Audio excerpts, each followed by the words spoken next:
This is the Byzantine Coin Podcast, where we celebrate and discuss all things numismatic from the Byzantine era of the Roman Empire. My name is Kyle Bullen, and this is episode 21. Today, we have a special guest with us. This is the first time I've had a guest on the show. It's Sam Cowell.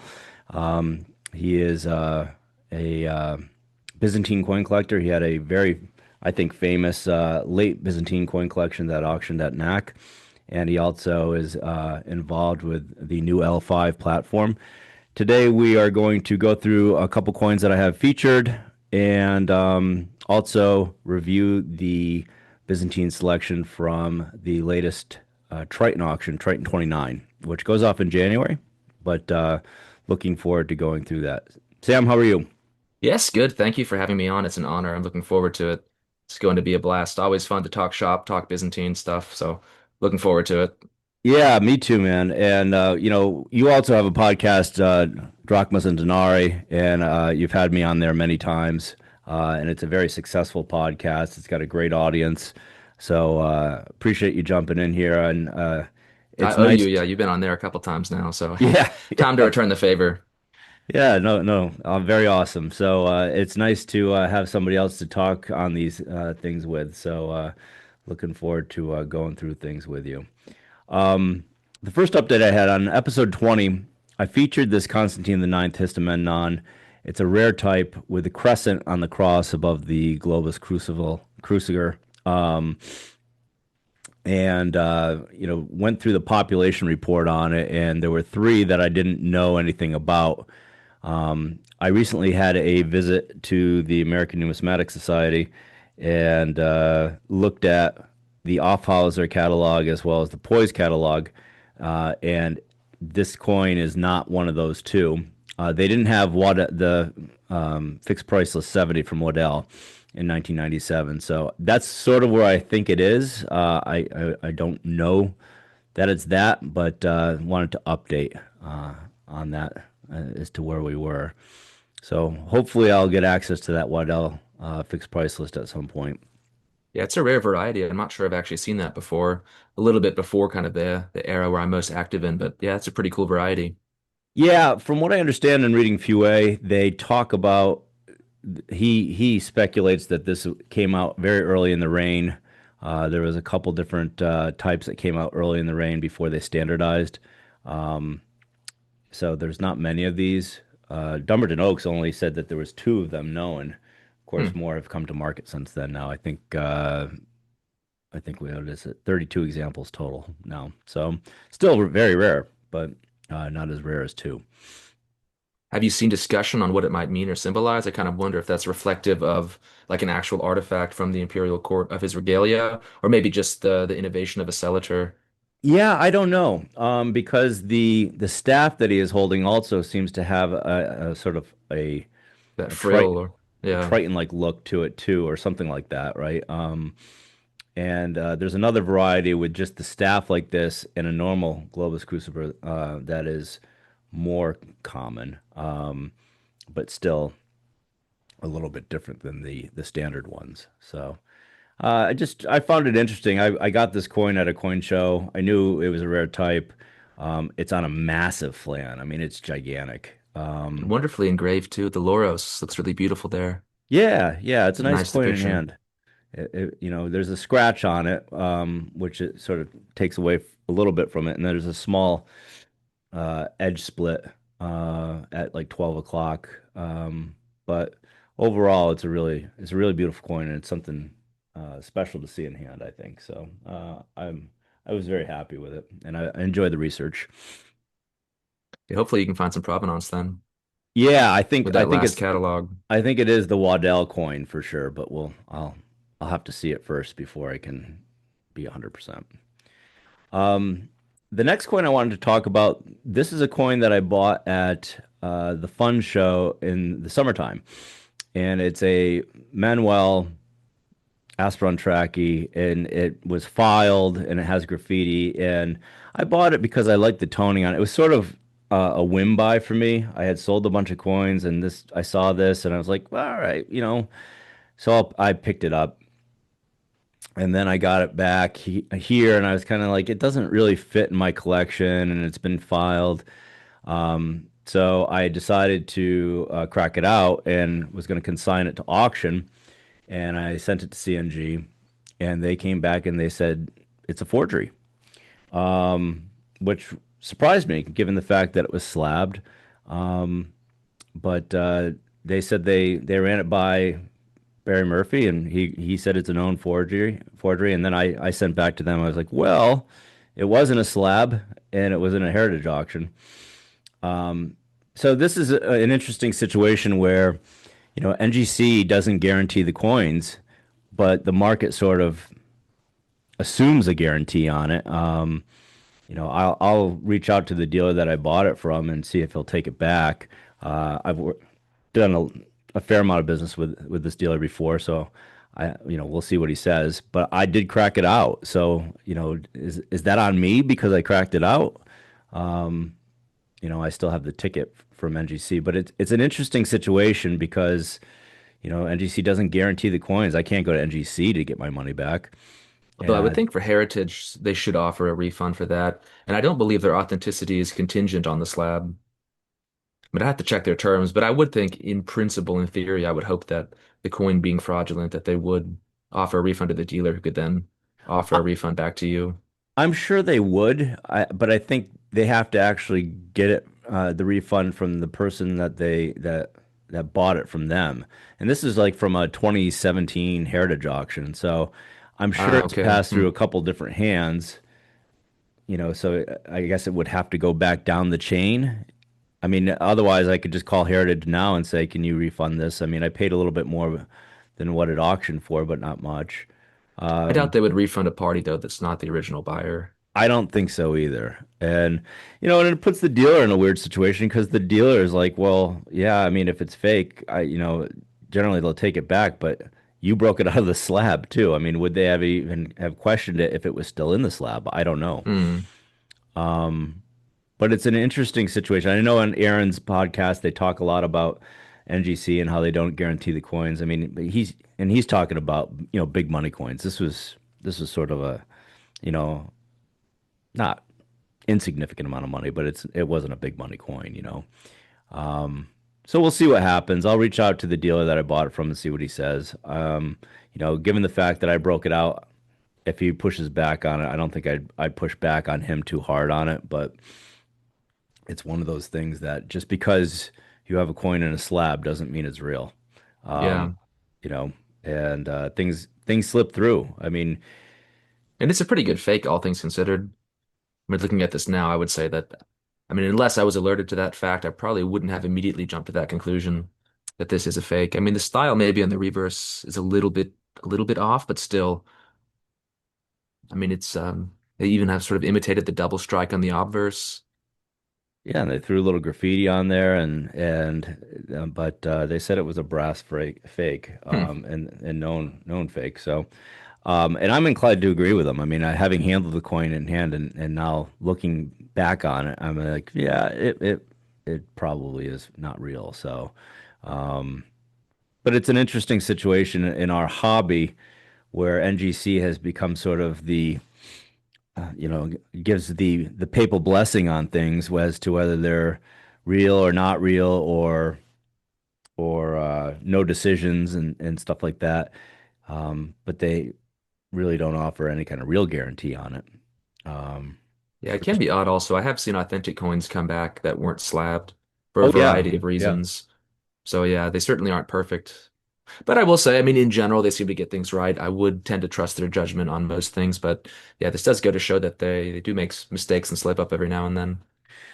And I have a couple other things that are mistakes from them as well. But you have to remember, I mean, they look at probably 80 to 100,000 coins a year, and there's just three of them that are doing the grading on stuff. So, I know they're always behind on stuff. It takes a long time to get things slabbed, and so there is a human factor for sure, right? I mean, Mm. they're all exceptional experts, but you look at enough coins and you're in a hurry. I mean, things can absolutely be mistaken.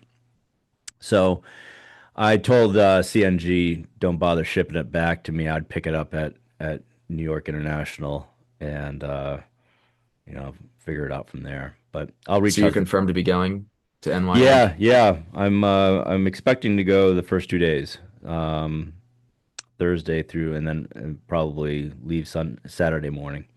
Nice. Yeah, Uh, I should go. I'm kind of in the middle of apartment hunting right now, so I've kind of got to first get my dates for Vienna booked just to make sure I've got my flight and apartment. But I think if things work out, I should be able to come for a couple days, and I would certainly would come that Thursday also.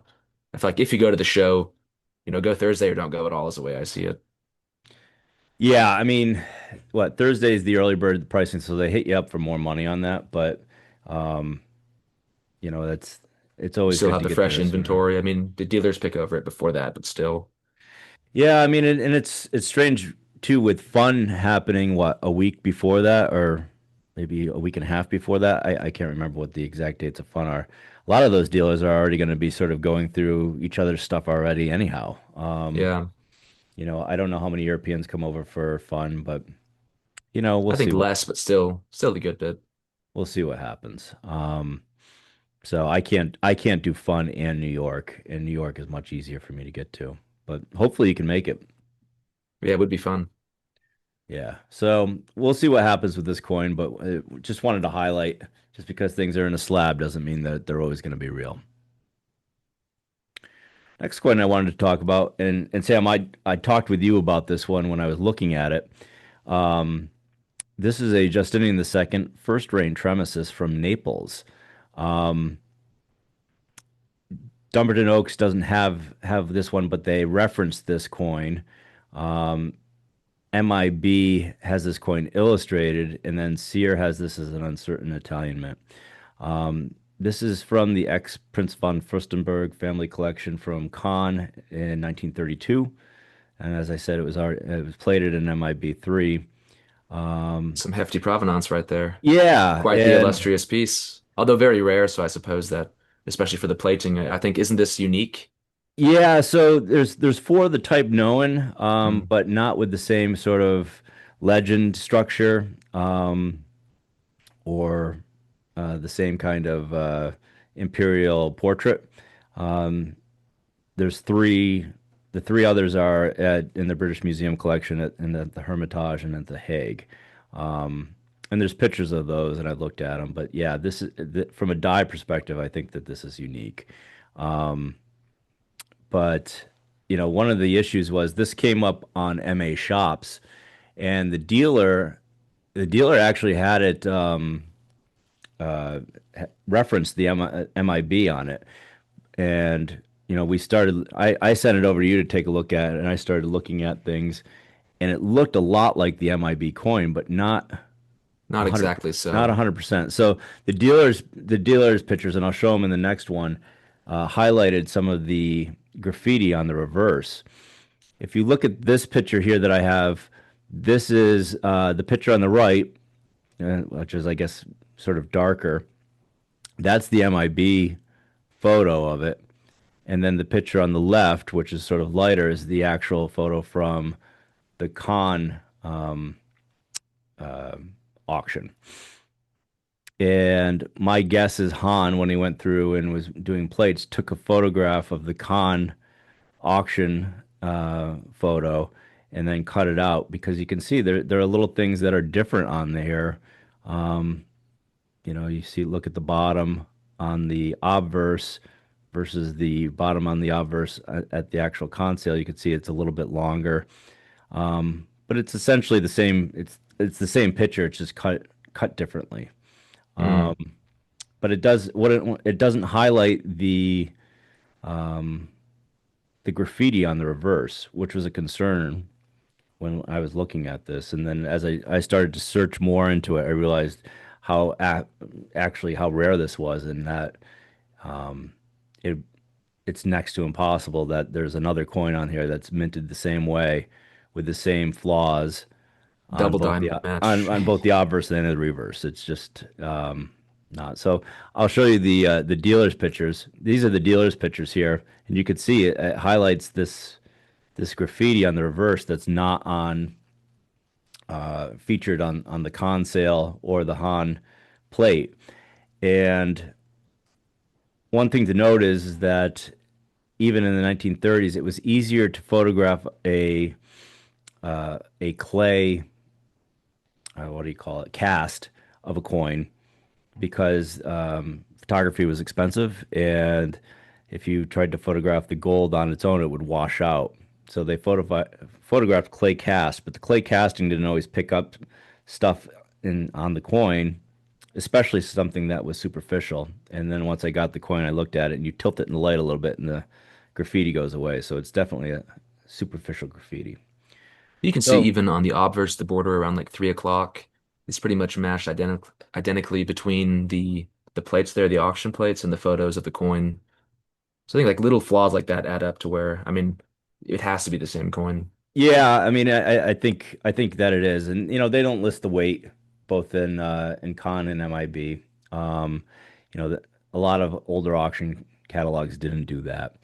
Um, but yeah, I feel like I'm very comfortable with the fact that this is the same coin, and I was excited to get it. It wasn't cheap, but none of the provenance was known or listed on it, and they referenced the MIB coin, but I didn't make the connection on it.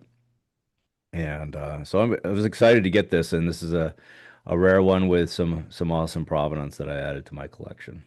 Yeah, stellar acquisition. And the only one in private hands, so Yeah, pretty yeah, impressive.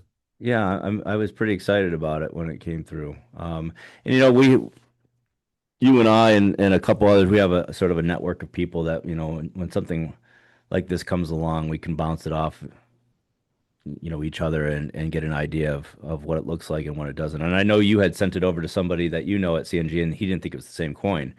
But But based on the MIB plates, that's right. That's right. Once you start to look at the other plates, it all sort of falls into place. Um, so so excited about this one, and adding it to the collection, and wanted to highlight it here today. Finally, this one, this is a Constantine VIII Tetarteron, 4.05 grams, 18 millimeters. This is an ex Bankloy fixed price list from 1975, and then ex Anton Dressman collection from Spink in 2000. Um, from a population report, I found 15 of these were cited in Fueg, and one additional was an AC search. And of those 16 coins, eight are in private hands. The rest are in museums. This was one that I bought from a dealer, and it was in a terrible slab. I mean, because it's got graffiti on it, and it's probably arguably very fine condition. But there's just not a lot of these. And if you look at this is the population report that I put together, you see the eight or so eight coins that are in different museum collections. And then in green here, you have the other coins that were cited in Fueg and that also were in different auctions since he cited them. And then there was a new one that came to market from Numismatic Naumann in 2019.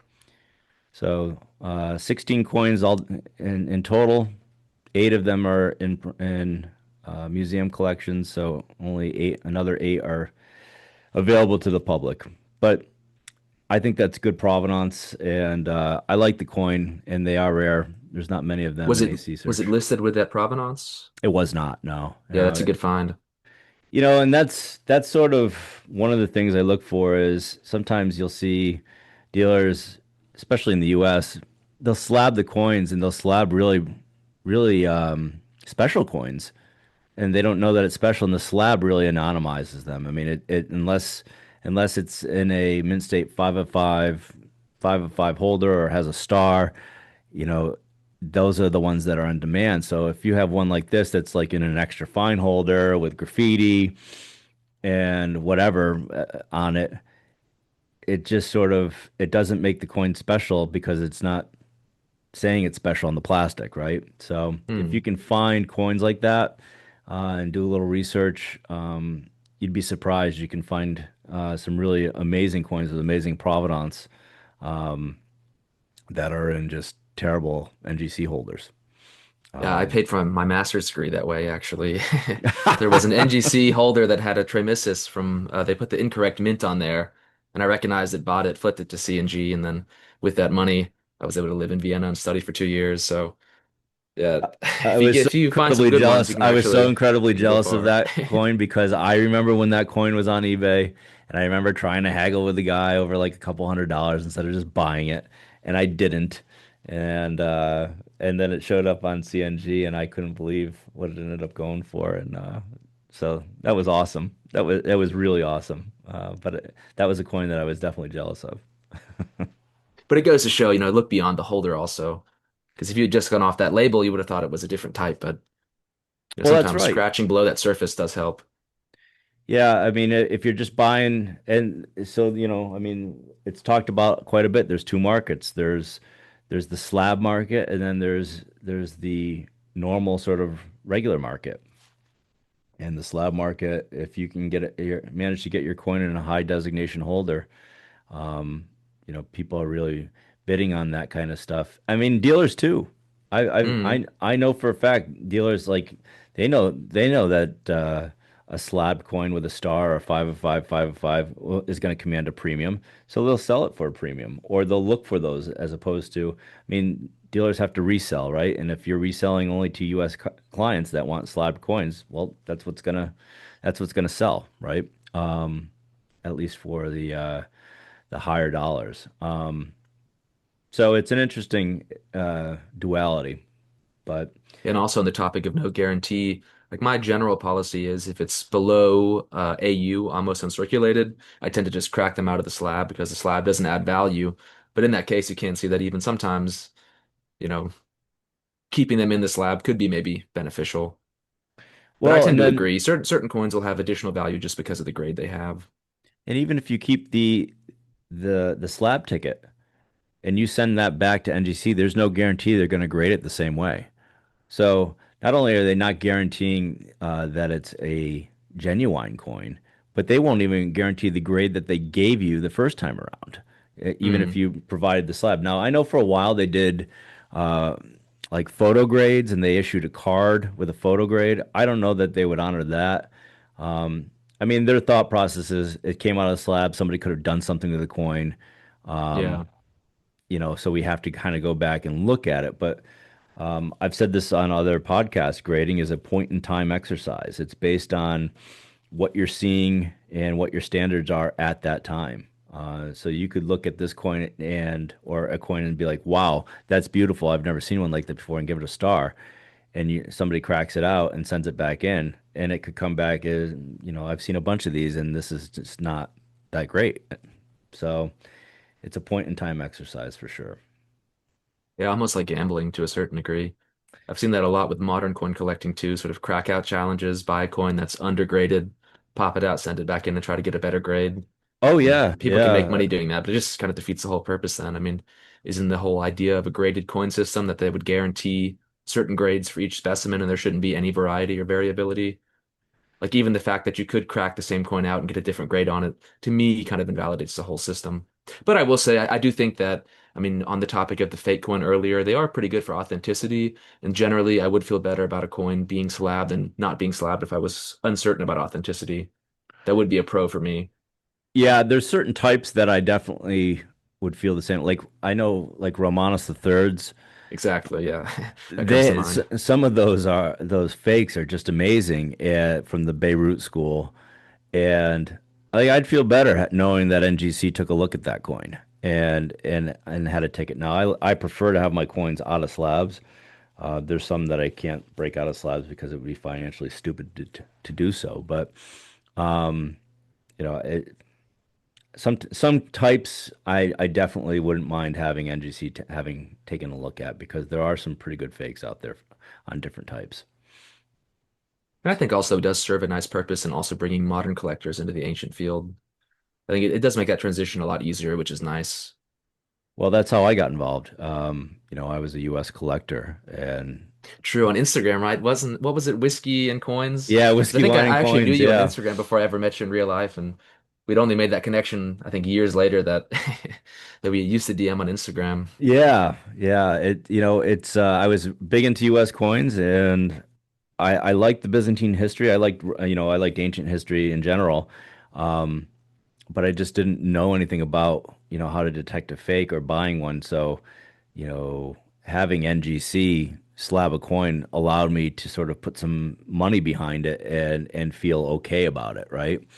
And in doing so, it sort of dragged me into ancients almost full time, and then almost exclusively now Byzantine, where I'm very comfortable buying something unslabbed now for the most part. And how did you start there? It's kind of just not the most common area, It's just not. in Byzantine coinage and history in general. It's not. I had a college professor. Took a class on the Dark Ages, and three-quarters of the class was on the Byzantine Empire. And one of the things he said was the solidus was the dollar of the ancient world. It went undebased for 700 years, um, and I was fascinated because I had never heard about that. And then the more I heard about the history and learned about the history, it's high drama.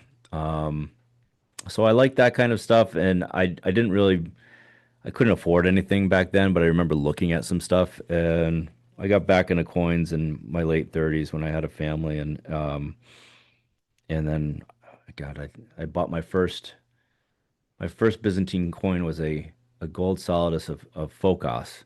Oh, Yeah. nice. Um, I still have it, and it's very common. It's a common piece, but I was so excited when I got it, and then I started bidding on a couple things here and there at Heritage and winning a couple things, and eventually I was like, you got to focus on something. Maybe focusing on this makes sense, and I started to do that. Because resources are finite, and you can't just buy things. You And know, money does go further with Byzantine in general.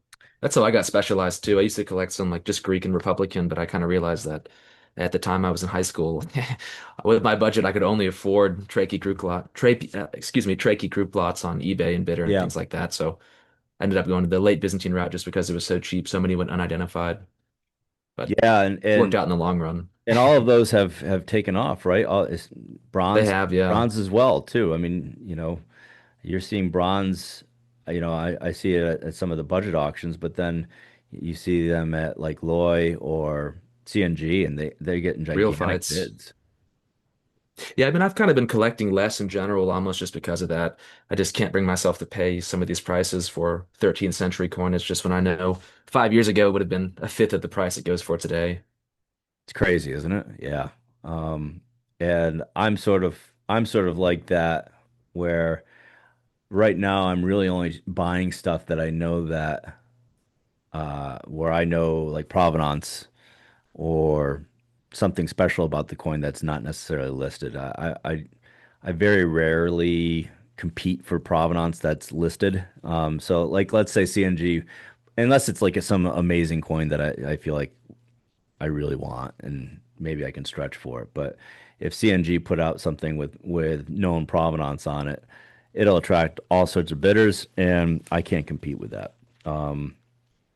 So I guess my angle is sort of doing the homework beforehand and finding that kind of stuff, and then hopefully, Which will pay off, yeah. hopefully profiting from it down the line. We'll see. You know, so. So that's what I wanted to cover to start off, and we can take a look at Triton 29 if that works. Cool, yes. Yeah, I've looked at the sale once, maybe a couple weeks ago, so this will all be fresh for me again to see, but I'm looking forward to it. From what I remember, they had some pretty impressive coins, as they always do. They always do, right? I think they have really a really solid offering. And I'm anxious to see what the Triton E sale will have in it too, because sometimes they have True. stuff that doesn't go into the print sale for whatever reason. Um, so we'll see. But starting things off is let's see, lot 920. And this is an Anastasius, the first Solidus. Really beautiful portrait style, and it's the rare type with the cross. A great strike.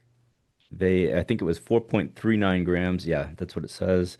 And I think they gave it a clip designation because of it. But I've seen this portrait style capture some pretty high prices, and I think this one doesn't have much wrong with it, other than the fact that it's slightly underweight. I mean, it looks like there's a Hmm. little bit of a flan flaw in the torso of the emperor, but other than that, I think this is a really nice coin. Um, Yeah, you wonder if that'll balance out the price to a degree. MS 5 out of 5, 4 out of 5 also clipped. yeah, and it's already at a 950 bid. They put $1,000 estimate.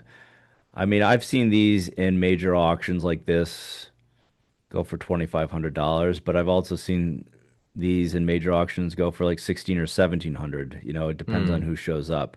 The fact that it's already at 1,000 and sort of the strength of the market right now leads me to think that this is going to go for in the mid 2000s. But That sounds right. It's so pleasant too. I think the clipping almost doesn't matter. Doesn't no, really I affect the I flan. I agree. mean, maybe around the torso area a little bit, like you mentioned, but really is just a wonderful coin. I mean, if I bought this, I'd pop it right out of the slab. I think, and this is and the flan's 20 millimeters, so it's not an overly small flan. It's an average size flan, and the coin is all there. So, um, yeah, we'll see where that one goes. Next up, this is a Justin the Second Solidus, 4.47 grams. Uh, this is ex Roche summer auction 2011. And it looks like it's got Oh wow.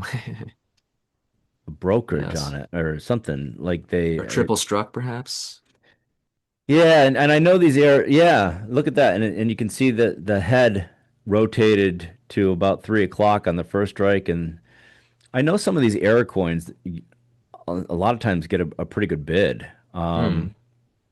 They're not really for me, but it's an I could see the interesting appeal though, coin. just sort of studying the manual process of production.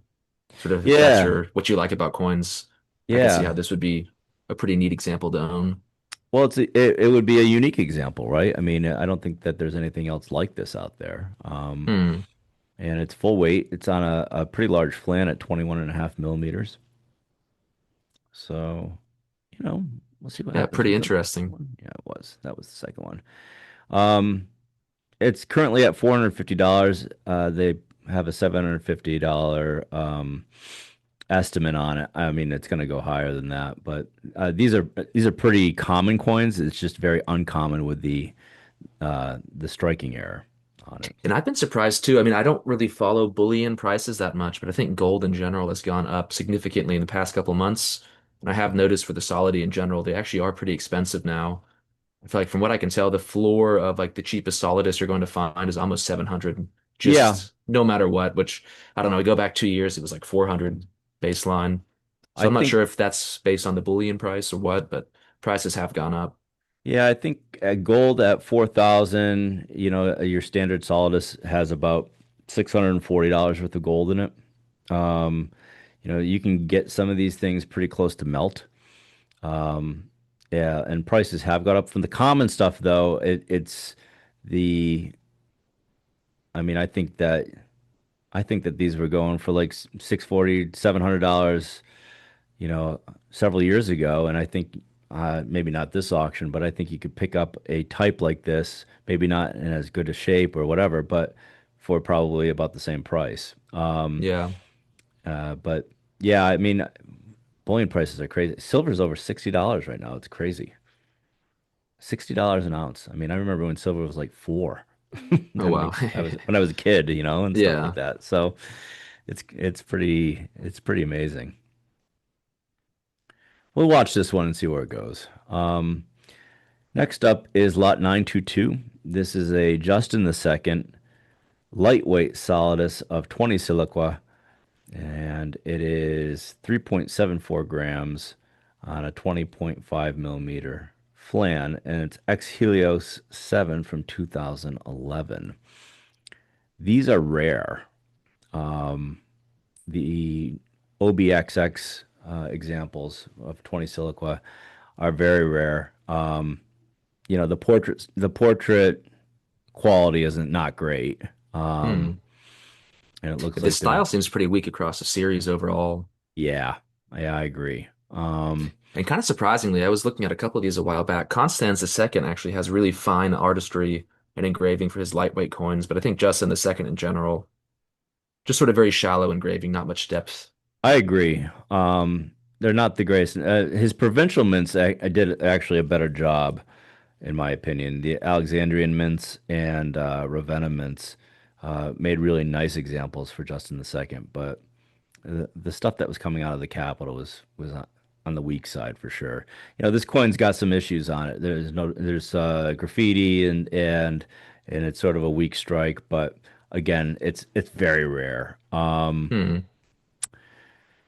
And they have an estimate of 1,000, and there's no bids on it. The minimum bid is $600 on it. I mean, I imagine that this will go well over the estimate, but no action on it yet. Although I do wonder, I actually think L5 has one of these coming up too. Could be that the market is also a little bit diluted in terms of what's being offered, to why there wouldn't be any bids right now. Yeah, yeah. I mean, you know, some of the lightweight examples are very rare, and sometimes that commands They are a rare, but I think a few are coming up for whatever reason. yeah. But generally, yeah, you never see them. But I think L5 has at least one, maybe two. I'd have to check, but yeah, it is interesting that, yeah, just to see a couple of those come up. Because you are right, you almost never see them. You know, the OB star ones, which I think are 22 silicoid, those are much more It common. could be that that's what's at L5 actually. Maybe it's not the XX. But I the think now that 20 you mention it, it silicoid. could be Star X Star. Yeah, Star X is actually pretty rare too. You know, so sometimes you see different exergal markings on things for the same type. Um, so we'll see what happens with this, but I have a feeling that this will command a bid, and if it doesn't, maybe I'll take a stab at it too. I don't know. Nice. Next up is lot 923. This is a Tiberius II consular issue, 4.42 grams, 20.5 millimeter flan. It's got a seriously cool pedigree. You know, it's not a very good example condition wise. These are rare. The consular issues were issued for, I believe, only his first year. And this had, let me go through the pedigree on it. Yeah, this is ex Andre Constantine Dimitriadis collection from Heritage in 2014. It's also ex important collection of Byzantine coins from Sotheby's in 1998. And a lot of those were plated in Burke's work from 1986, Roman gold coins of the medieval world. Um, and this one is also plated in that. And this also was in the Bonham sale from 1980, which was a famous Byzantine collection, Lot 51. So just an awesome pedigree from, I would say, at least three of the most important Byzantine collections that have come to market in the last 45 years. Um, so while condition-wise it's not perfect, it's got an amazing pedigree. It is got an estimate of 750. It's currently got a bid at 450. Again, I think that this is probably because of the pedigree will go in the $2,000 range. That's my guess. But, you know, nice versions of these can go for like $2,500 to $3,000 depending on if there's pedigree or not. But I think that this will for sure catch a bid. Yeah, that would not surprise me. It is pretty nice. I mean, it's got some wear, a couple of issues, but still pretty attractive overall. And it looks like it's currently in a slab, in a Choice AU slab. Um, Strike three, surface three. I don't know. Doesn't look Choice AU to me, but again, I'm not sure. It also looks like this one of the letters here in the legend was sort of recut, but interesting coin, rare coin, and as they mentioned, a well pedigreed coin. So I'll be keeping an eye on that one. Yeah, it's a great type. Next up is lot 924. This is a Maurice Tiberius Solidus, 20.5 millimeters, 4.41 grams, ex CNG 88 from 2011. They put an estimate of $1,000. I was surprised that they put an estimate this high on it. This is a very common coin. But when you drill down on it, it is an uncommon strike. It's really nice for a Maurice. Yeah, It looks like there's some edge marks on it at 8 o'clock on the obverse. That's the only thing I can think of that is would detract from this, or maybe a scuff at 10 o'clock. But these are from fresh dyes for sure, and it's really nice. They say superb EF, which I can't argue it's with that. fair. Yeah. Yeah. Yeah, I mean, if the So common types, even being worn, are going for 750, 600, 750 at a base price, double, triple that wouldn't surprise me. I mean, it may be a little far-fetched, but still being this nice, like 1.5, I could see that potentially. yeah, yeah. With this auction, I think $1,500 Maybe is 1250, but around there, that would not surprise me. it wouldn't. Yeah, I think that you're right on with that. So we'll keep an eye on this. Currently, it's at $650. Another Maurice is next, lot 925. This is a 21 millimeters, 4.45 grams. This is in a NGC Min State Strike 5 of 5, Surface 4 of 5 holder, and currently at a $750 bid. Let's take a look at it. Uh, yeah, I mean, this does very little for me. I'm shocked that they didn't call it that punch mark, um, the punch mark above his head at 12 o'clock. And there's some weakness there too. On let's see, between 4 and 7 o'clock on the coin. So this is not a Yeah, I'm coin not that sure how that's a 5 out of 5, 4 out of 5. I don't know either. And I then mean, it's there's sharp, but overall pretty mediocre in my opinion. I agree. Off center, A lot of weakness off center, and it looks like there's some scratches. Although scratches, those might be flow striations, lines hard to tell. um, on the reverse of the coin, but this is already at $750. So I mean, somebody likes it, and I think they like the grade. I think you're right. I think you're right. Now it looks good in the holder. Let's take a look at that. I mean, the coin looks a little nicer sitting there in the holder. It's on a big flan. So see where it goes. I don't know that I would be interested in that, but we'll keep an eye on it for sure. Continuing on. This is lot 926. This is a Focus silver quarter siliqua of 120 Numi from Ravenna. This is from the James A. Locke collection. Not familiar with that collection. They've got an estimate of 1,000 on this. No bids yet. I don't know a lot about these coins. Do you, Sam? I don't know if. Yeah, I mean, I know a decent amount. I used to kind of collect this era a while back. I mean, they're pretty interesting. I mean, you kind of see, I mean, it's a little bit unclear as to what their intended purpose ultimately was because you kind of see a drying up of silver around Yeah. this time, or at least sort of in Italy, silver coinage does become a little bit less common. But conversely, you see a lot of gold being produced. Actually, you kind of have a lot of the later on the Lombardic issues too. But it seems like, yeah, I think more these are sort of a lingering remnant of what you saw in sort of the quote unquote Dark Ages, sort of the Ostrogothic takeover. You actually had decent amount of silver production during the Ostrogothic kings in Italy, also under Justinian and his takeover. But I think these emissions are sort of towards the tail end. Yep. And kind of the last emissions tied to the overall series, you kind of see the papal siliqua in the anarchy period that are very rare. And you might have one or two known examples per emperor. Um, but yeah, I think it's sort of the winding down that phase of silver production in Italy under the Byzantines. Yeah, it's I know the Western barbaric kingdoms or Western Europe definitely worked off of the silver standard for quite some time. and continue to do so. And this looks like a really exceptional piece. I mean, it's probably super small.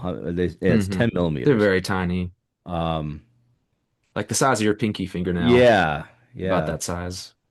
But it's definitely an interesting piece and not one that you see very often. I mean, the No, they reverse tend on to it be pretty especially scarce. amazing. So we'll see where that one goes. I really couldn't tell you where this is gonna go to, just because I don't you don't really see them come up that often. Hmm. Um, They tend to be pretty popular though. It's a fun series to collect. You kind of have the concept of almost every emission is extremely rare, but like the extremely rare emissions are actually pretty common, if that makes sense.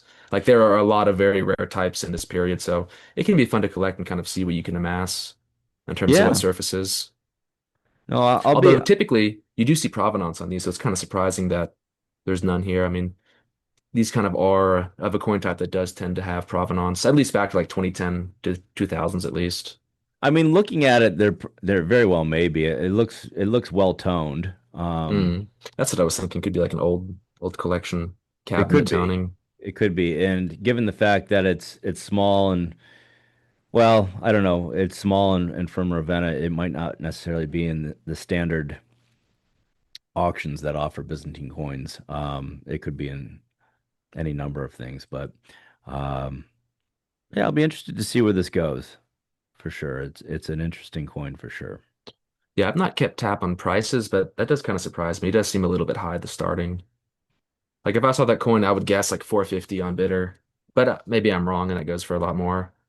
But it does Yeah, seem to be a little ambitious. yeah. I don't know if it's something emperor specific. Like there's just not a lot of focus. There's a lot I don't know about this coin. So it's one that I hope to learn something from it, and we'll keep an eye on where it auctions for. Next up is lot 927. This is a Heraclius Solidus, 21 millimeters, 4.33 grams. This is an early Solidus of Heraclius's reign. Um, I think, yeah, they say between 610 and 613 before he started adding his son and sons to the coins. This is ex Gadori 2020 lot 199. And they say the Officina is very rare for the issue. It's a great Hmm. strike, slightly double struck. Um, Yeah, the sharp though and attractive. it A is, lively portrait. and it's on a big flan too. It's a little lighter weight, but the flan is very large. So we'll see where this one goes. It's Although I at wonder if the officina will add value. It seems a little bit gimmicky. I mean, they're important to study for the context of coinage, but in general, I'm not sure how much a specific officina is actually going to add value unless you could tie that to a specific event or some kind of related thing. I agree. Sometimes they'll say rare Officina for the issue. I don't doubt CNG knows their stuff, and they, because they do. Um, but I don't know. The only way I would know how to figure out if it's rare is pull it up in AC search and look for Hmm. any one of these that has a delta on it. Well, I just Uh, wonder. I'm not sure I've met anyone who actively collects like one coin type and trying to get every officina. it'd be cool to do that. Expensive, but pretty cool. And then they also mentioned additionally with an interesting obverse legend composition. As the Istanbul example was not studied, it is uncertain at this time if either die is shared between this and the Istanbul coin and or the obverse legend is of similar configuration. What's the obverse Hmm. legend? Let's take a look at that. I don't know what's different about that, but it's interesting. You know, we'll see where it goes. Um, it does have sort of a really nice look to it. Um, Yeah, pleasant colors, yeah, sort of for a mellow sure. toning. It's at $650 right now and still plenty of time. So I we'll think keep an double eye. that wouldn't surprise me. It's Oh, I quite think nice. I think so, yeah. I mean, and there's what things would go for in a normal market and what things would go for in Triton. Yeah. Because Triton brings out all the bidders, right? It's the premier. I think it's the premier ancient sale of all sales. I know a lot of people say, the knack sales are, but typically I think CNG has more depth, more breadth. Like I think yeah, Knack, they might have, like, I don't know, if you took like coins worth over $100,000, who has more? I think Knack will always come out on top in terms of like yeah. the value of specific lots. But I think CNG for sure, just in terms of for every single epoch and era, they're always going to have something for someone. Like Knack, they don't usually have a good Byzantine selection. No, I was happy to work with them and sell my coins there, of course. But I think like in general, Knack's not known for Byzantine, for example, but CNG certainly is. And I couldn't think of an area that CNG wouldn't be known for at a Triton. But like for a Knack feature, you could certainly say it's going to be Greek and early Roman, and that's about it. yeah, for the most part, yep. And I've actually looked at some of their past sales of Byzantine coins, and typically they don't sell super well. Hmm. I don't. I think there's just not. I mean, the most expensive Byzantine coin ever sold at a knack sale, and that's that Mazesius Solidus. Mazesius? Yeah, Yeah. that just sold. But overall, the more common types, they don't seem to get much of a bid there. No. Next Yeah, I up think the is German houses actually have really high prices for Byzantine in general. But they the German do. speaking, I mean, like Nomos, they tend to have actually exceptionally high hammers for Byzantine. Where like for me bidding, I never have luck there just because everything goes for so much. Yeah, Nomos, I mean, they get really crazy prices, and then the exchange rate is killer right now too. I find that Loy gets some really crazy prices, but then, True. I see stuff get recycled in Loy. Like I don't know if they're bidding on their own stuff or Yeah, I see that too. The same coin will show up 5 times in a row, yeah, each time so going for less and less. What's the so, point of that? so when I see a Loy dollar figure on a coin, I sort of in my mind throw a little asterisk on it. Again, I don't have any proof or anything. It's just, you see stuff over the years and you're like, oh, well, wait a second. So, but yeah. So this is a lot 928. This is a Heraclius Solidus, 20.5 millimeters, 4.09 grams. It's a lightweight Solidus. These are very rare, especially with the early portrait and the OB plus star on them. This has got some graffiti in the field. Um, it's in decent shape though overall. They have $1,000 estimate on this. There's no bids on it yet, but this is a very rare type. Um, CNG calls it EF. This is from an ex Inumus sale from 2013. I think Hmm. they had quite a few Byzantine coins in that sale. I've seen a couple others over the years. I think that this goes for $1,500 to $2,000. Wow. Okay. Just because it's so the lightweight solid eye from Heraclius's reign, early in his reign, are rare. Now, maybe it won't, but I wouldn't be surprised if it went for that Yeah, I could much. see that for the rarity. I think it's maybe not the nicest visually, but still for the rarity, Yeah. not my favorite dies. Yeah, no, mine either. Those earlier dies. Let's see what's next. Lot 929 is a Solidus of Heraclius and his son Constantine III, 20.5 millimeters, 4.35 grams. And they're calling this an uncertain Eastern military mint. Typically, you can tell that from either the officina number, letter, or in the style, Hmm. and the fact that it has like sort of a straight across cutoff on the portraits and then the portraiture style. I think that this aligns with that uncertain military mint.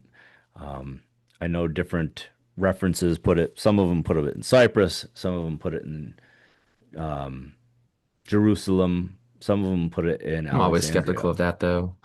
When Jerusalem is mentioned, I feel like it's just a way to get extra money for an attribution, just to Kinda. get eyes on it. There's no, from what I've seen, there's no evidence so it necessarily link this type to a specific mint.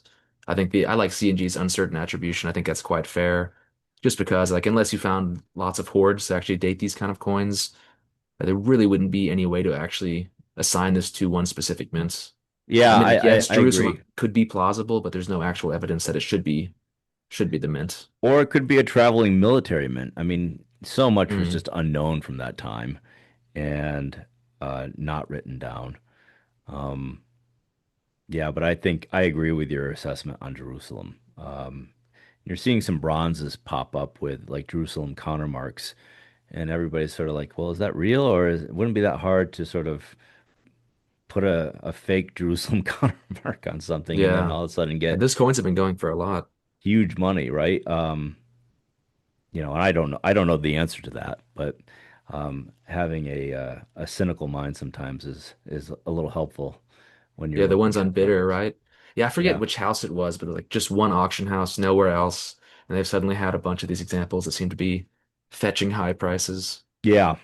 And I'd be very curious. I mean, I wonder if NGC would even grade them. I mean, I'm sure NGC was probably like, well, we're not sure, so I don't know. But Hmm. I think also kind of worrying. It's one of those houses that will strip the patinas off and repatinate. So you hmm can't actually tell it. I mean, if you had the original patina, you could make a better argument for if the stamp was authentic or not. But once you strip the patina off and put sand on, well, you kind of obliterate any traces of that maybe being a modern edition, or you make it at right, least harder to sell. right, and probably doing that makes it easier to hide a fake too. Hmm. But again, I don't know enough, but I just know that some of these are popping up, and with the Jerusalem countermark, it makes as a forger, if you were able to grab a hold of a bunch of coins that were sort of worth like $10, come up with some countermark that all of a sudden makes them worth Yeah, you know 1,500, fifteen 2,000. hundred dollars. I mean, to me, that's like a no-brainer.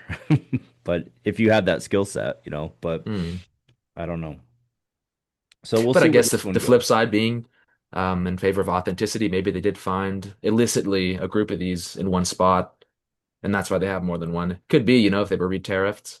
That kind of cuts both ways. But I tend to agree. The whole thing seems kind of fishy, and I certainly would want an expert and authority on sort of late antique countermarking on coinage just to look at those coins before I bid on them. Yeah, yeah, certainly before I spent $1,500 on one of them, I mean, it's like everything else, it's buyer beware.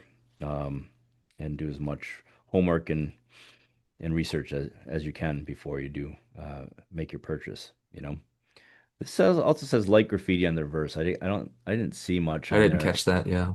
They're probably calling it out just for to make sure that it's called, but if there's graffiti on there, it's not distracting graffiti. And I don't have a problem with graffiti as long as it's not distracting. Um, Yeah, maybe right in the left field. I could almost see like a backwards new, like the yeah, shape of an N backwards there. yeah.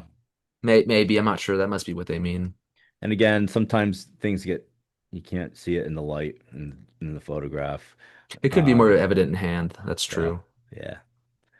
Let's see. It's a Next great lot. type though. Yeah, It I wouldn't is. be surprised about a high hammer 2,000 plus for that.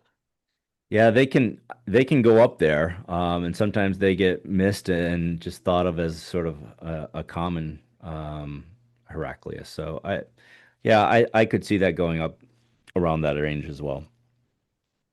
Next up is lot 930. This one's great. I don't know very much about this, so I'd be very curious to hear what your thoughts are on it. It's a Yeah, silver, they're pretty fun. yeah.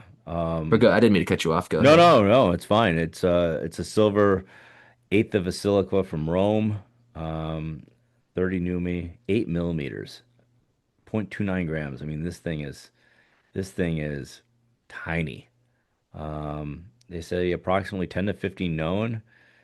The last example in Coin Archive sold for $13,000 in Gemini 10, in Gemini 12.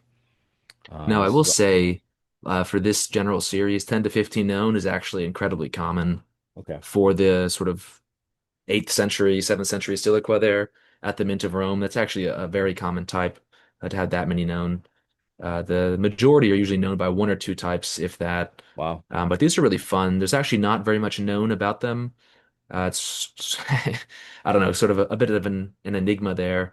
They're called the Papal Siliqua. That's kind of where they get a lot of their fame from. Mhm. In that this one doesn't have it. This is one of the earlier issues in the series with the RM for the Rome, the mint mark.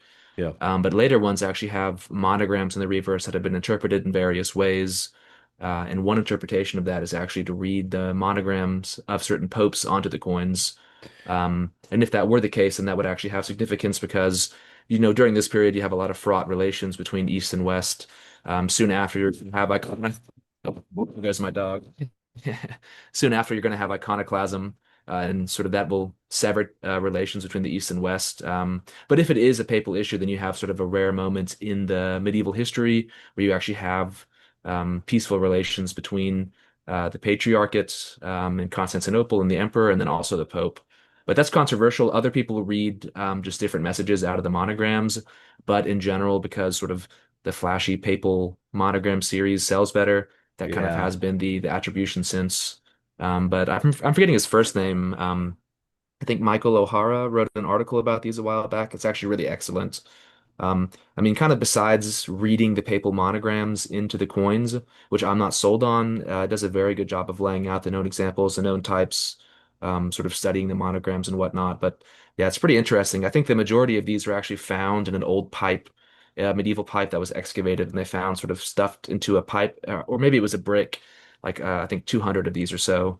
And those pretty much comprise the known examples today for the most part. That's crazy. I mean, that's awesome. I mean, and it's such good knowledge. I know that the papacy started minting their coins around Constantine V, and to your point, right around the time deep in iconoclasm.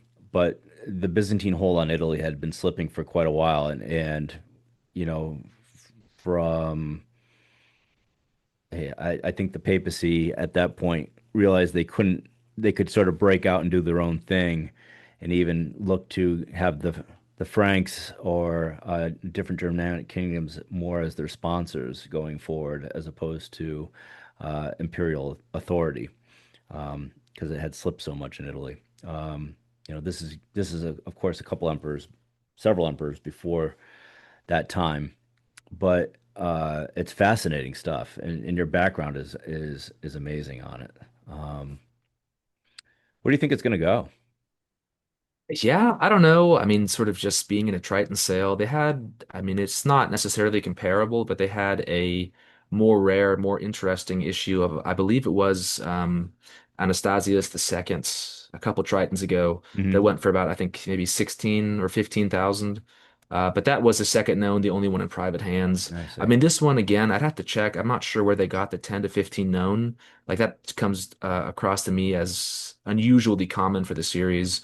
But if that were the case, I probably think that it wouldn't even reach the 2000 estimate just because, in general, for this series, there are so few known Yeah. that for one type to actually have 10 to 15 would actually make it really not worth very much.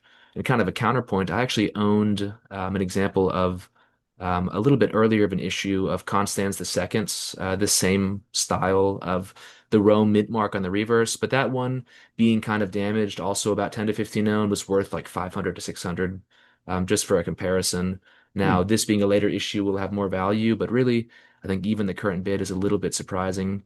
If this wasn't at Triton, if it was somewhere else, I probably would have guessed around 1,000 for the hammer. Yeah. It's crazy. I mean, I can't even imagine. I think if I was looking at this in my coin tray, I could barely even see it. I mean, it's Yeah, I was worried that you sneeze, the coin, it would be gone. They're that's so it, lightweight right? and so small. And actually, on the topic of the NGC photo cards, that Siliqua actually had one. I think they were so worried about actually slabbing this and just breaking it because it was so small. Right. They refused to, and they would only do it with a photo. Oh, that's interesting. Yeah, not But it's a great surprising. series. I find it quite fascinating. Like I said, I'm not entirely sold on the papal attribution, but if they were issues of the empire and the papacy, you could read that two ways. On the one side, it could be the papacy and the emperor sort of restoring relations. On the other, though, it could be the emperor sort of forcing the pope to mint a coin with him Hmm. to showcase his supremacy in a certain sense, where, yeah, it is the emperor on the obverse, not the pope. So if one buys that attribution, there is more than one way to read the whole series and what the intended purpose would have been. But certainly they seem to be, I mean, I kind of hate to use a ceremonial excuse. It's sort of a lot of loopholes and unknown quantities in numismatics are always brushed off as ceremonial. But Yeah, these kind of seem maybe perhaps ceremonial. Kind of the siliqua we looked at earlier of Focus is kind of in the same line of these sort of last emissions of the old um, monetary system, more or less, before the advent of Charlemagne, and you sort of have the pennies, silver pennies coming out in the Middle Ages then, right, and right. different coinages. So yeah, these are very interesting in that they were very few issued, perhaps as donatives or gifts, and we don't find them mixed in hoards of the period. And the only example we do have hoard-wise was essentially just these coins alone. No bronze and no gold coins mixed in, but just these siliqua. So they seem to have served a unique purpose. But what that might have been, it's hard to ascertain. Fascinating stuff for sure. Yeah, and the article's free online, so um, anyone who's curious, I would Yes. recommend to read it. It's really cool. I believe it's Michael O'Hara, but I would have Yeah, to no, I check. think that it's MD O'Hara and Michael Dennis O'Hara, maybe. yeah. I'd Yep. have to check though. I've actually got it printed out in my desk behind me. That's so much I like the article. I'll have to take a look at it. I'm not familiar with it. Um, but it's fascinating stuff. Lot 931 is next. This is a Philippicus bardanis solidus, 19 millimeters, 4.27 grams. You've got full legends on this and a very interesting looking portrait. Um, but I don't know why that this is getting the the kind of bid that it's getting right now. That is It's interesting, yeah. it's He's right not now that it's at rare comparatively. it's not. I mean, and a lot of his coins have amazing portraits on it, Hmm. and they're full weight, and And fully on plan. fully on flint. This is a smaller flan too. It's a beautiful coin. I mean, don't get me wrong, but I've seen these go for between, two to $4,000 for at the higher end for really nice ones, right? And then if you have some pedigree on top of it, it can go even higher. Um, but the fact that this is at $2,500, I mean, two people must really want it, obviously. Yeah. Um, Yeah, I but mean, 5 years ago, that wouldn't have surprised me, but a lot of these have come to market. I mean, they used to be pretty exceptional to even find Constantinople mint solidity for all these emperors in the yeah, anarchy, but yeah. I don't know. I'm not going to name any auction houses, but a couple have released numerous quantities of Constantinople issue solidity from this period. So I think in general, those prices have been reduced. So this is kind of unusual to see. Although I guess, it is Triton. It's a nice coin. Well, and this is it does have a pedigree to 2006, but so it's not part of the recent Yeah, hoard that's sort of been through. But perhaps that hoard has been digested at this point too. it could be. Anyhow, we'll see where this goes. But I'm surprised that it's got this much early action on it. Given what it is. So, um, fascinating. Yeah, there must be one happy consigner. Probably. Lot 932. This is an Anastasius II Solidus, 4.40 grams, 20 millimeter flan. They're calling it good, very fine. This is XUBS 2008. It's got some deposits on it.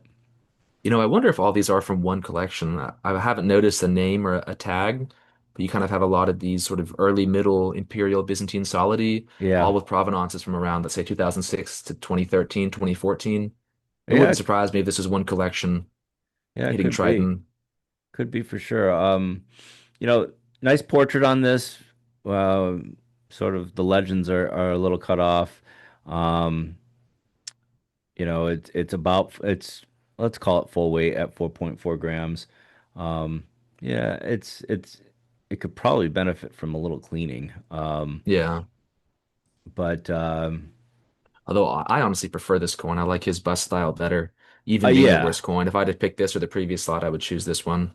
certainly at $600, it makes a better A bargain. lot more sense. Yeah. Of course, it'll go higher than that. But I would imagine given 2,000 to $2,500 max on this. You know, and I make these calls all the time on these things, and I get totally blown out of the water, or don't, or It's I'm difficult. You made to never look know. fairly stupid on these quite a bit. So who knows where it's going to go? But that's where I would be at it on it. maybe even a little I, less. I'd guess a little bit lower. I'd guess like 18 to 2, around Yep. there. Yeah. Um, so we'll keep an eye on this one. Let's see. Oh, Next this up is quite nice. Wow. is lot 933. This is a Leo the Fourth, the Kaiser, with Constantine the Sixth on one side, and then that's on the right. They're both wearing Aloros shirts. No, I'm wrong. Wait, The let's see. clams on the right and the loros on the left. Yeah. Um, the lozenge pattern Laurel shirts, those are Leo the Third and Constantine the Fifth, who are at this point deceased. This is 4.4 grams, 19.5 millimeters. This is sharp. Yeah, very well struck. Pretty coin, pretty example. Stood out immediately to me as a very nice piece. Um, I mean, even just the portraiture oftentimes is quite weak. But here you can see it's pretty much fully struck all around. Fully struck, no weaknesses in any of the portraits. Almost full legends. I expect that this will be $2,500, That but was my guess too, 2.5. but I could see even more, maybe honestly. more. I mean, if you Yeah, had to own just one example for this type, one filler, I feel like this would be the coin to get. pretty coin. And they call it the Superbia F, excellent early vibrant strike. So yeah, we'll keep an eye on this one. This has got a $650 bid. Next up, we get to the Constantine the Sixth Solid Eye with Irene on it, his mother Irene. This is from the X Colin E Pitchfork collection, Triton 17, January Hmm. 2011, and it gives the hammer on it. Nice example here, 4.46 grams, so full weight. Nice portraits. Irene's portrait's a little weak, but overall, Yeah, I really would be nice surprised coin. if this met that same original hammer, though. I This don't seems think it quite high for will. the coin. I don't think it will. I Like think, usually, it's bad. It was an overpayment when they have to list the original hammer and the yeah, provenance, trying to get you to match that. yeah, no doubt. A number of these have come up since then. True, yeah. 2011, they probably were quite a bit more scarce. But this is a nice example. So we'll see. I would put this probably at a 2,000 to $2,500 range. Maybe I'm a little high on that too. And there's another one too. That's the other thing. I mean, Hmm. anytime you're looking at an auction and there's two of the same type, Ooh, that one looks much and better. yeah, sure does, doesn't it? So that might draw all the attention, and the other one you might not get any attention. So let's take a look at this one. Oh, look at that. That is nice. 4.47 grams, 19 millimeters, so still on a small flan, but what an attractive coin. Hmm. Nice portraits, really nice Yeah, portraits, sharp. fully struck up, and you've got quite a bit of the legends on that too, which sometimes you don't get with these. This is at a $650 bid currently with $1,000 estimate. This one, I Yeah, I would think, not be surprised if this one got 3,250. yeah, I think you're right. This is a superior looking coin for sure. And tone minor marks, EF, well struck without the prevalently encountered weakness. Yep. As we saw in the previous lot. Yeah. So we'll keep an eye on that. Next up, we're going all the way to John Zemisky's. This is a Histamenon nomisma, 22 millimeters, 4.41 grams. No provenance on it, but it's a sharp looking coin. Hmm. Nice portrait of Christ. Yeah, very nice. Um, Style wise, Yeah, you quite have, good for the issue. yeah, it is. It is. It's very nice. This is currently at $650 with a $750 estimate. I think that Maybe like this will, 2.5 yeah, I think so. I think it will. Um, no provenance on it, but still. You nice, almost wouldn't expect that for this issue, this type. nice coin for sure. Next up. Okay. Ooh, Lot nice. 937. This is a Basil the second with Constantine VIII, histamine non-nomisma, 22 millimeters, 4.23 grams.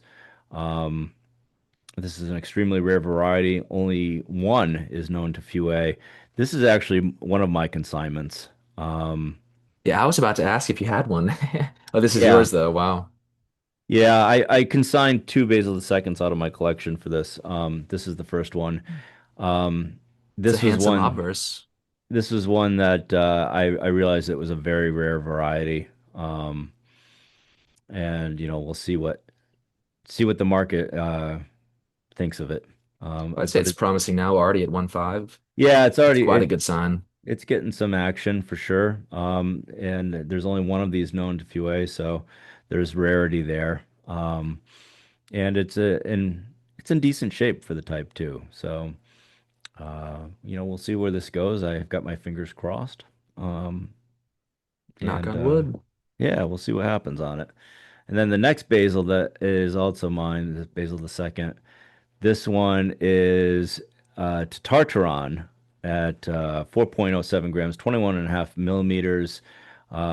This is ex Loy Numismatics and NAC combined sale from 1993.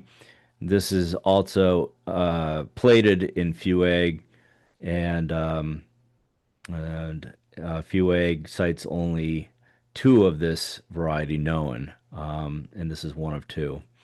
So it's got plate coin. It's got a really nice strike of Christ, really nice strike of the Emperor, and it's got rarity on the variety. Um, right now it is at a thousand I'd estimate dollars. nice. Yeah, so we'll see where this one goes to. Last, let's see, in I think CNG 130, there was a Basil the second to Tartaron in that they cited 20 or so known examples of, and it sold for $5,500. So Wow. this is rare and it's a plate coin. So With some hopefully it, provenance too. yeah, hopefully yeah, in good provenance. So hopefully it'll do well. We'll keep our fingers crossed. I'll keep my fingers crossed on this one, and we'll see what happens. Next up, lot 939. This is Hmm. a Michael the Seventh Dukas with Maria Tartaron Nomisma, 19 millimeters, 4.06 grams. Um, and they call this gold. I mean, my guess is it's probably Yeah. 50-50, maybe Debased. maybe 60-40. Kind of surprised this made it into the sale, to be honest. I am Common too. type, unattractive, And it's flan got a crack through it's got half a the coin. nasty flan crack. You look at that thing. That flan crack goes all the way into to the portrait of Mary. Yeah, to her chin. Yeah. Um, I mean, and it's a nice strike for the type.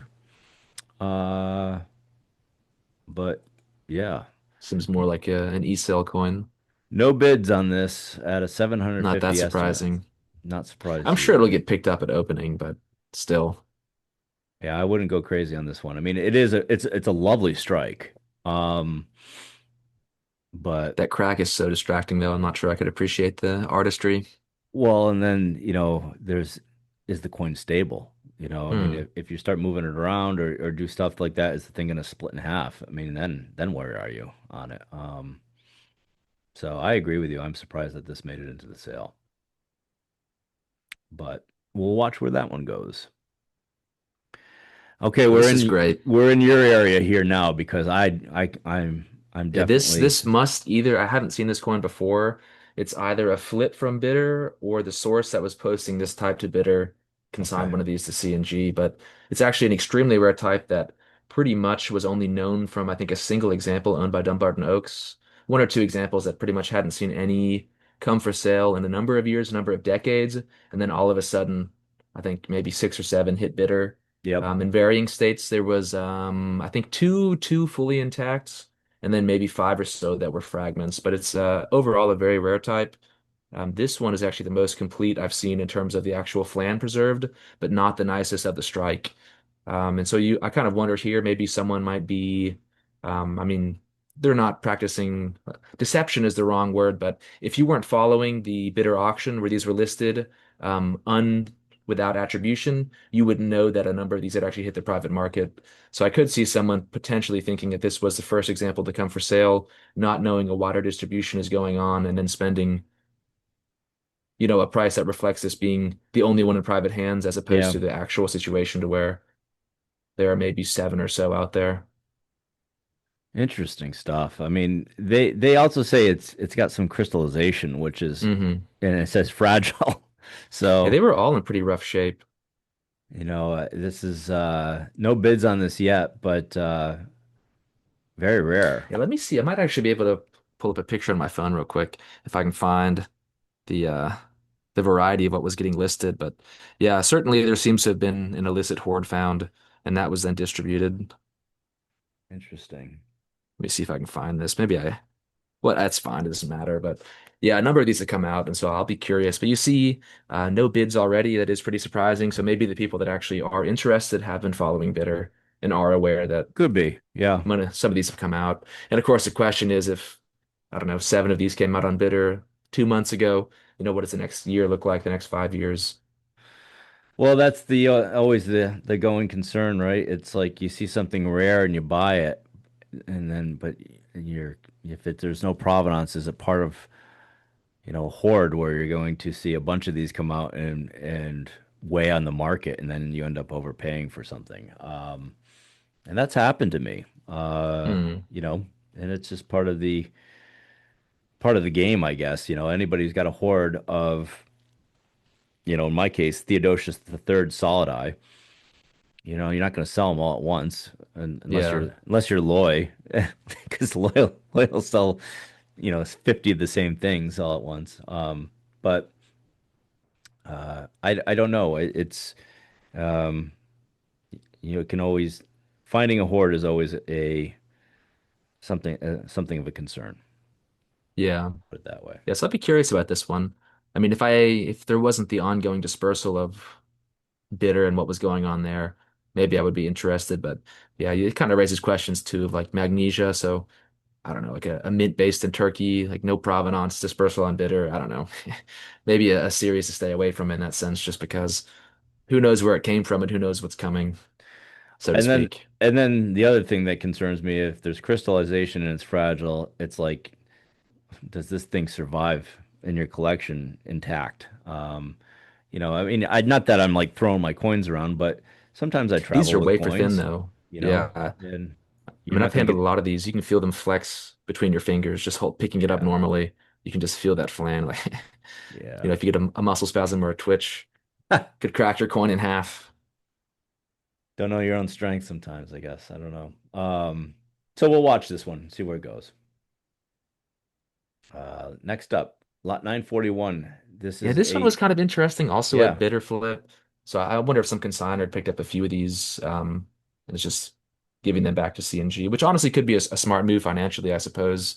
Um, but I don't know. I'm not really sure about where these are coming from, but they seem to be. This one especially was listed on bidder. I see the provenance also, but yeah. it's kind of interesting. They claim this is a unique basilicon. I think in reality, if you pull up the large picture, it's just an imitation, a contemporary imitation, which aren't that rare.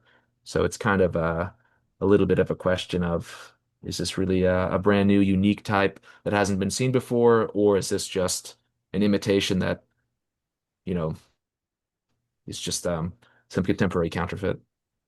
And it's saying that this coin is cited and illustrated in Manalo. I'm not familiar with that reference. Yeah, Popov, I'm pretty sure he's a Bulgarian scholar. Um, yeah, I just, to me, like I see this, and it appears to be a contemporary imitation. I'm not necessarily sure where they would get the idea that it's an official issue. I mean, even if it was official, it certainly would not be from Constantinople. The style is pretty crude here. Um, so yeah, I mean, the way I would see this is it seems quite evident to me that it either would be a very, very, very crude military mint, unusual Hmm. non-Constantinopolitan mint basilicon, or just outright an imitation. I mean, you can see like some of the lettering is spelled backwards, sort of gibberish. The iconography is unusual. I don't know. To me, this just screams. just a contemporary counterfeit. Not to say that wouldn't add value. It actually, I think it would add value just for the novelty. But I would disagree with the presentation here of this being a unique, unpublished, brand new Basilicon type, and then also the accompanying estimate. But I mean, they do have the source there. I've not read that specific paper, so I'd be curious to see what the arguments are. But I could just say that just gut feeling looking at this coin for pretty much the first time. Um, that's not a Constantinople mint, I think, in any situation, any occurrence. And most likely it's just a contemporary counterfeit. Okay. No, that's listen, that's great commentary, and you know these things way better than I do. I don't know them at all. Um, so yeah, we'll keep our eye out on this and see where it goes. Couple more So I could coins see to maybe just being published in the paper could add some value. So you never know. Yeah, this is also great. This is actually I forgot to bid on this coin when it came up. I think I slept through my alarm, but this is also, see, this must be like, I think the third in a row now of sort of semi-recent acquisitions on bidder that have been then flipped to Triton. Um, but yeah, this one is pretty interesting. They actually are correct. If you pull up the picture here, I can maybe give a little bit better commentary, but they are right that the type is totally unpublished. They are right too. Andronicus II, you can see the fleur-de-lis is a symbol of the Paleologan family. You've got the well, it's kind of a muddled strike here, but it looks to be the Loros in the center pattern, and then they've got the Sagion, the imperial military cape. And actually, if you look there, unusual, you can see the inside of the cape here has detailing. They've yeah. actually sort of reconstructed the fabric and the patterns and presumably jewels or precious stones of some kind. So actually, as far as the trachis, the trachea go, this is actually a very, very nice issue. And I think that in this case, a very fair opening and estimate. Um, I mean, the market's been kind of unusual on these, I'd say, in that you kind of, with my old Nat consignment included, um, there are a lot more of the unique types being offered, so to speak. As in, like, this type is unique and rare and unpublished, but there are a lot of unique and unpublished and rare types being offered in the market in the past couple of years. So I kind of wonder where this will end up. But I wouldn't be surprised at around 5,000 Is gut that right? feeling. That's strong for this, huh? What are they? I don't think it even has a bid yet, but But they have yeah, an it's a estimate. They very have an nice estimate of coin. 1,500 on it, so that's Yeah. higher than most of the estimates that I've seen. I mean, the Um, market has just been so weird, kind of just the odd impulse of like there are a lot of unique coins being offered, which kind of then diminishes the total value of each unique coin. But like 5 years ago, I think this would have gone for like 5,000, no issue, no question. and this it says this is cited in numismatics, sillography, and epip I don't know, Yeah, this is epigraphy. the same author, it looks like. Yeah, I mean it's actually a very special coin. Um, to me, this is very outstanding. I would think that if an institution were to pick this up, it would be a centerpiece of their Paleologan coinage. Yep. Just that, again, the sort of tenuous bidder connection, I don't think necessarily an institution might be acquiring that. I don't know, but it's actually a very nice coin. Um, and I mean, I won't be bidding on it, but I was very happy to see this come up for sale. I think it's a very unique and special piece. Oh, good. Well, I'll keep an eye on it. Maybe you know, watch where it goes. Yeah, really exceptional. It's a great find. No, that's awesome. It's great. And like I would have no idea about any of that. So thank you. Um, next up is 943. This is a say it's a extremely rare silver Paleologan weight. Um, Yeah, these are pretty cool. Maybe a little bit ambitious of a price. They used to be worth quite a bit more, but some have come to market that have surfaced, so difficult to put a price on this. Yeah, I mean, authentic, rather nice. Usually, if you look at the obverse, the surrounding legend there isn't always preserved. So that's pretty cool to see. Yeah, it's a cool type and just sort of a very unique example of a late Byzantine weight, which you don't see very often. awesome. So we'll keep an eye on that one. I'd say the estimate is about fair. The estimate at $1,000. Yeah. Yeah, it's fascinating. And then there's of course the Constantine the 11th Hmm.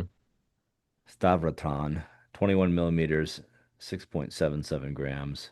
Already at $25,000. They've got a $30,000 estimate on it. This is also in an AU holder. Not that that really I don't matters think that'll affect the at value all. here. But Um, yeah, quite so difficult to say. These have skyrocketed in price so much. I wouldn't really be comfortable giving an estimate at all. I really have no idea. I mean, even like the 1/8 fractionals used to go for around 2,000, 3,000. Now they're going for 10. So it's difficult to say. I mean, I think there was like 92 or 90 something coins in the hoard that was found that was dispersed by Burke in the 90s.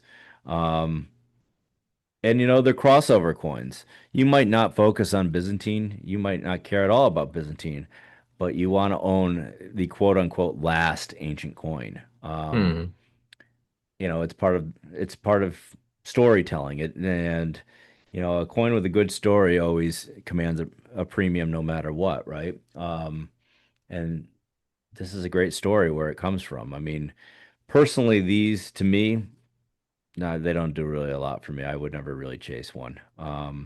Would I like to own one? Sure, but it's they're just not for me.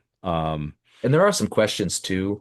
I mean, like kind of usually they're presented as being part of the siege, but you actually have two different classes of this coinage, Yeah, which is interesting. You have like the finer style and the more degraded style. And the question becomes, is one, are both, or are none part of the siege coinage here? And we're really not sure. There's not that much evidence. I'm pretty sure we do have contemporary accounts mentioning the payment of troops in the city, but correct me if I'm wrong. I haven't actually read the story or looked these facts up in a while, so I'm going off memory here. But yeah. I'm pretty sure we don't actually have any specific sources, primary sources mentioning the minting of coins during the siege. I could be wrong on that, but I'm pretty sure what was mentioned was payment, not minting. Um, so if that's the case, then the question becomes, was there any minting of coinage during the siege, or were there reserves brought in with the mercenaries and different troops? But if I'm wrong, I could be very wrong in that. I'd have to check. But even if they were minting coins, the question then becomes which of the two series was part of that, if either. Um, would they have been minting Byzantine coinage to pay off their mercenaries, or would they have attempted to imitate the, I don't know, standardized Venetian coinage Right, circulating around? There are right. questions then of, why even use the stabbraton in this siege? Would that have been that acceptable as a payment? And I think the story goes from the standpoint is the melting of church plate, but sometimes you I think there's some that was the same story with Heraclius, right? And hmm I think it's easy to take that story and say that all over again, but maybe there was still church plate in Constantinople that they could melt down to make coins to pay the troops. Um, but I don't recall anything specific in the sources either. And the sources are very choppy, at the time. It's just there's not a lot of coverage on it. So, Yeah, you have, I'm um, trying to think of the Byzantine historians. You have like Launikos, Chalco-Condyles. I read his work a while back, but I don't remember him specifically mentioning the minting of coinage, which is why I wonder. I mean, it's one of those things where the attribution of this as a siege coin would dramatically increase the value compared to just a standard emission of the emperor. yeah, But you got to remember, he still did rule for a period of about half a decade. You still had normal civil functions, had to pay his dignitaries. There was still commerce and a state bureaucracy during that period, so it wouldn't be the most outlandish idea that he could have minted coinage for regular facilitation of trade. To me, the extraordinary claim would be they were minted during the siege. And again, I'd have to check the sources, but I'm fairly confident there was nothing actually specifically mentioning the minting of coinage during the siege. But I would have to check that. It has been a while. I think that this is probably going to land someplace between 50 and $60,000, given That given the sounds current right. I given wouldn't be the current surprised to see bid. 75. Yeah, I mean, it I could mean, it for could these go coins, it's higher. got great provenance. The Gazvoda collection, also very impressive. A Yeah, lot of really cool pieces there. I mean, pretty much going back directly to the Horde. I don't know, is this one plated in the paper? Yes, it is. yeah, Okay. So and Ben I Duncan. think they actually all are. So I mean, it's pretty much as great as they come. I mean, for the series, a wonderful example, great toning, great provenance, plated in the paper.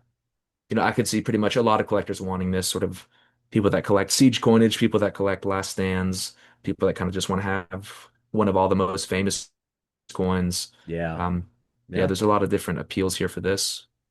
yep, I agree.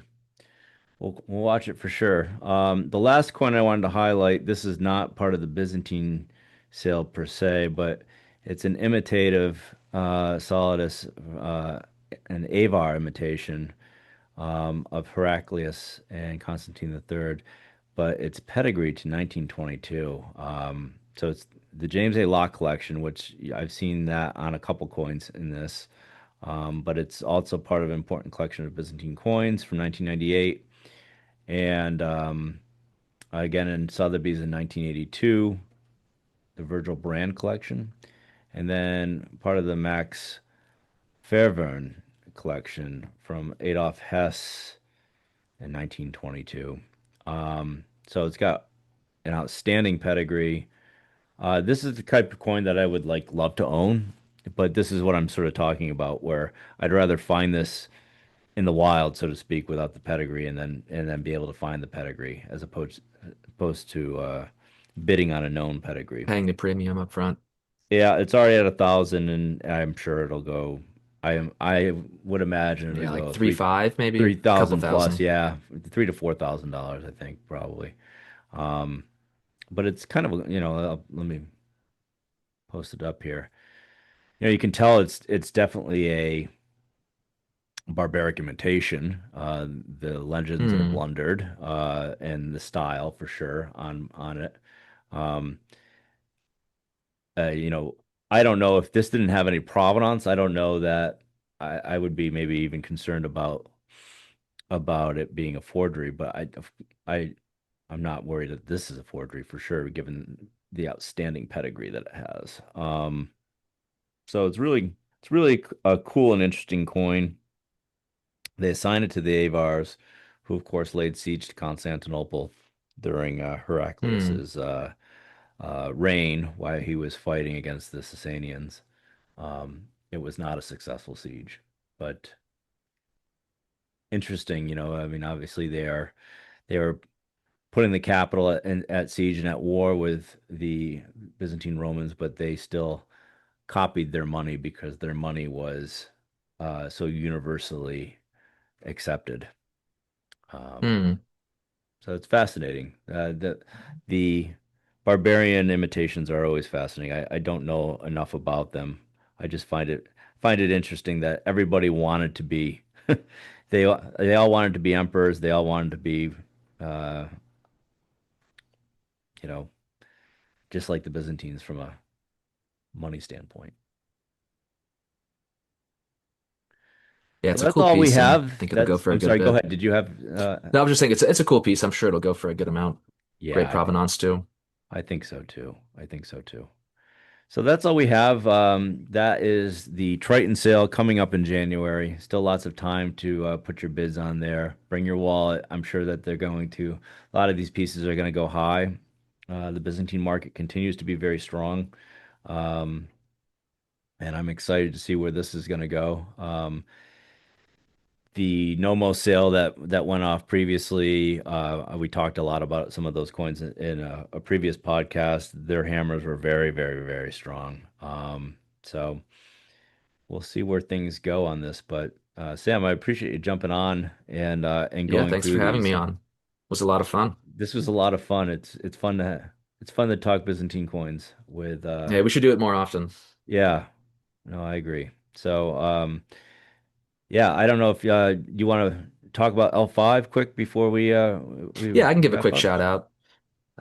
For those of you who don't know, I actually work at L5. That is our new low-fee ancient coin marketplace. I won't take up too much time talking about it, but it's a cool concept, community focused. The idea is that it's run by collectors for collectors, very low fee. If you sell, there's no fees. If you buy, the buyer's premium ranges from 0 to 5%, of course, compared to an auction house. You would be paying 20% buyer's premium, if not more. And then for selling fees, you'd be paying about 10%, 15%. So L5 offers a unique way to sell coins at a very low fee structure. It's run by collectors for collectors. Go check us out. We've got a lot of Byzantine coins this time around. Cool pieces, open, transparent. Yeah, a cool marketplace, and come check us out. And yeah, thanks for having me on. It's been a lot of fun. I And lo- I love let's do it L5. again I mean, soon. I'm excited to see how the Byzantine stuff that's on there does because there's some cool pieces on there right now. But I think it's a tremendous concept because it takes the auction piece and combines it with the socialization piece on. on commenting on coins and legitimate, making sure the coins are legitimate via the community. It's a really cool concept, and it's been, I think, tremendously well executed. So congratulations on that, and I'm wishing you continued success for sure. Thanks. Yeah.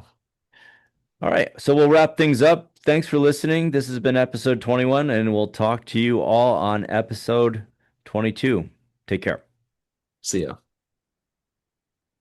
Well, cool. Was a good episode, I'd say.